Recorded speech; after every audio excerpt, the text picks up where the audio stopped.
Assalomu alaykum aziz yurtdoshlar. Urganch shahrimizning markazindamiz. Ranch institutining yanında, Saltanat kafening yanında, manejning yanında 3 qavatli domimizning birinchi qavatida 3 xona, 2 xona kvartirani pulida sotib qo'yiladi. Birgalikda donishib o'tamiz yurtdoshlar. Bu yon tarafimizda zal bo'ladi, bu yonimizda katta spalni, bu yonda yana bir spalni bor. Sanuzellar, kuxnyasi, prixожий zonamiz bo'ladi bu yon taraf.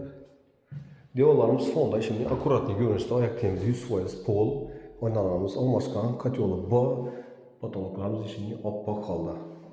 Fondan high-tech svetden urib ko'yibdilar yurtdoshlar.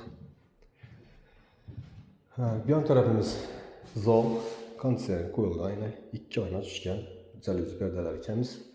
Qistirib bersangizlar, Xudo xolasa bir döşab bersa, to'g'ri kelib yasaladi. Bu yerimiz yine oshxonasi. Böyle görüp turgan xolodilniklarimiz qoladi, konditsionerlarim qoladi, aytib o'tdim. Konditsionerlarim qimmat qilisidan qo'yib qo'yibdilar. 7 milyon so'm ekan.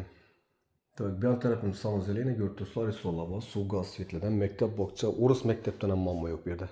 Katyolun şehri onlatılan ekan. Bir yerimiz yine kichkina deski xonadil ekan bo'ladi yurtdoshlar. Bahasini aytib o'taman, 345 milyon so'm.